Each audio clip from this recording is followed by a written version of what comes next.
Hello, welcome to today's video. We are on page 21 of the Alfred's All-in-One Book 4. This one here is called 18th Century Dance. And as you can see from the music, it is kind of similar to what we just practiced before.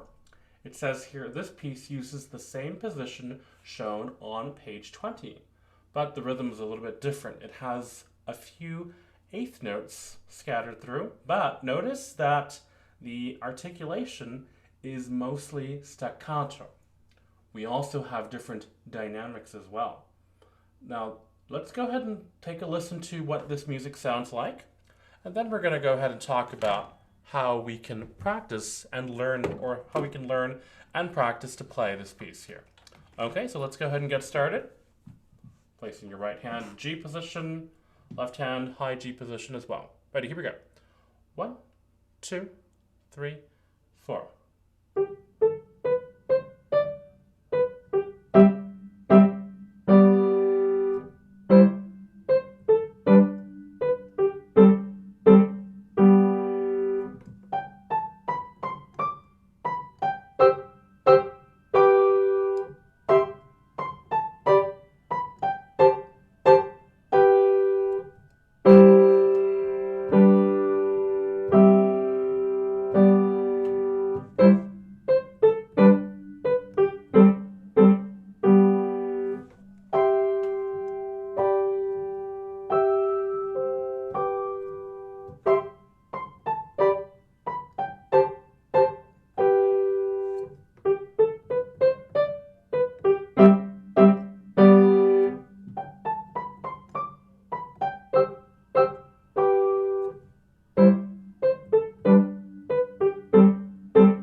Okay, so as you can see, our hands are not just staying in the same G position, we are also moving to different octaves.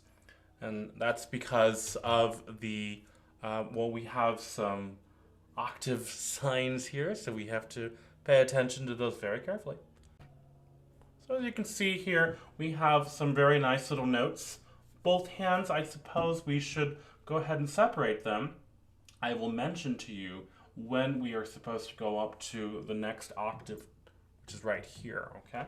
So we're going to start off in the right hand, and we're just going to play that in one hand by itself. Let us go ahead and say the notes as we play. Make sure to tell the difference between the eighth note and the quarter note. Everything is staccato, except, of course, for the half notes. All right, so what we're going to do is we're going to play and say. Ready? 1, 2, 3, 4. G, A, B, C, D, B, G, 6, 6, fifth, 2. Now, you may notice that I'm playing this fifth with 1 and 4. It says to play it with 1 and 5, and you may most certainly do it that way. I, on the other hand, like to play it with 1 and 4. If you would like to join me, please do so. Okay, notice that these are staccatos. Okay, and then we go back to C, G position. C, C, A, B, B, G, A, G, 2. Make sure that you have a nice little bounce there at the wrist when playing the staccatos. Please take time to say the notes as you are playing them. Okay?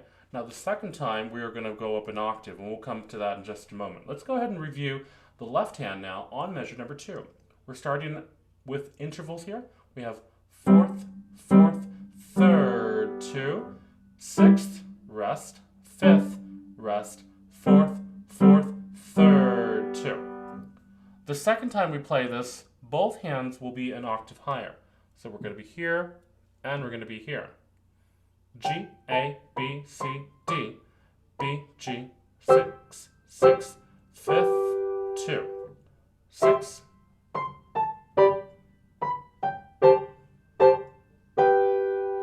Now, it may be important for you to please review each hand separately more than once so that they can be played correctly together.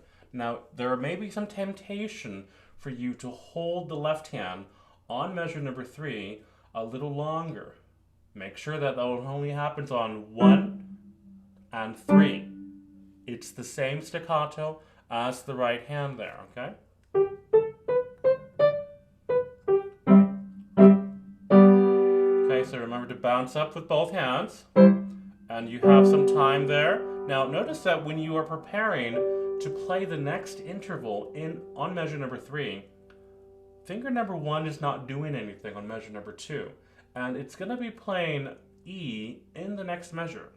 Finger number 5 is already on G, so what you can do is prepare your hand by placing finger number 1 on E. That is how a pianist prepares.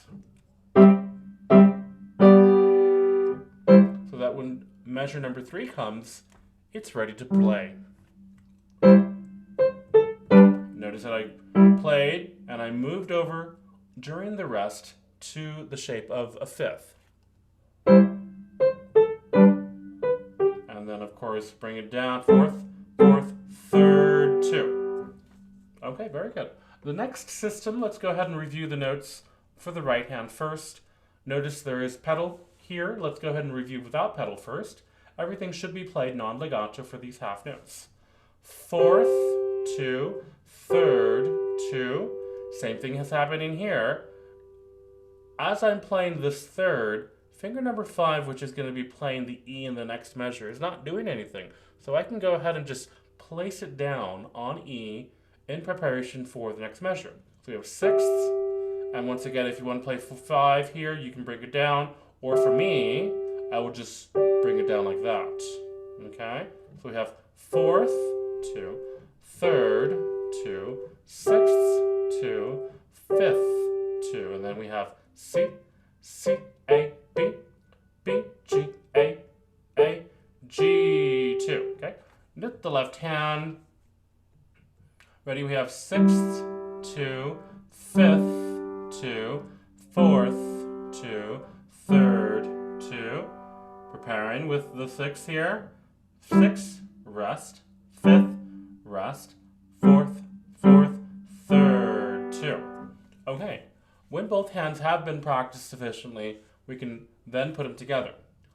Now, it may be important for you to spell out the interval first, or play one hand at a time, and then eventually we can come down together. And if you need to slow the progression, please do so.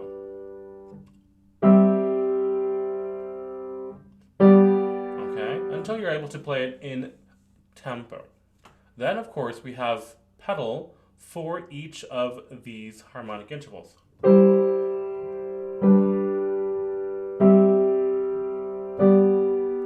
Now, it looks a little confusing with this pedal mark. What it's trying to say is play every single half note with legato pedaling. It does not mean to say to mix both of these half notes together, because if you do, this is what's going to happen. Listen carefully. It's going to mix the harmonies, and that's not what we want. Okay, so when you bring down the notes, bring up the pedal, bring it back down, up, down,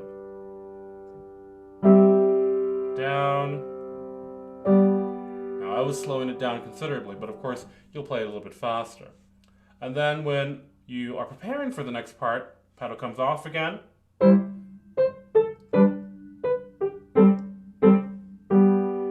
Which is exactly what you played in the first system. And then of course we have a little bit of a repeat from the first system again, but now we have a just regular dynamic of forte.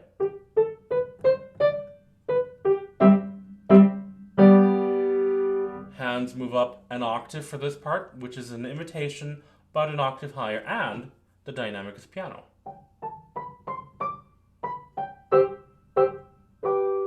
Guess what? Imitation of the first system again, back to the regular octave. Okay, we're going back to that first motive again.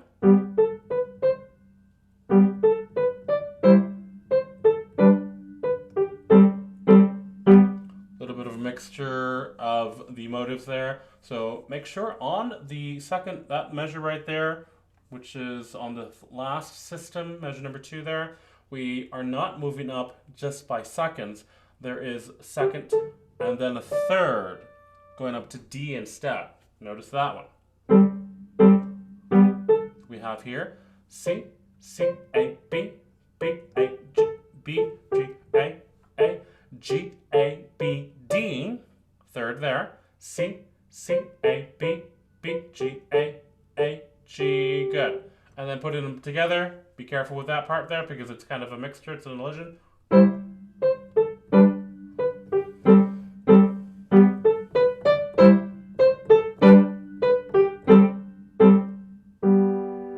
Ritardando and decrescendo. So there you have it. That is our music for 18th century dance.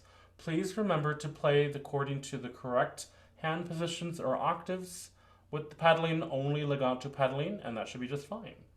Okay, so I look forward to hearing your audio recordings on Tonara, and we will see you at next lesson.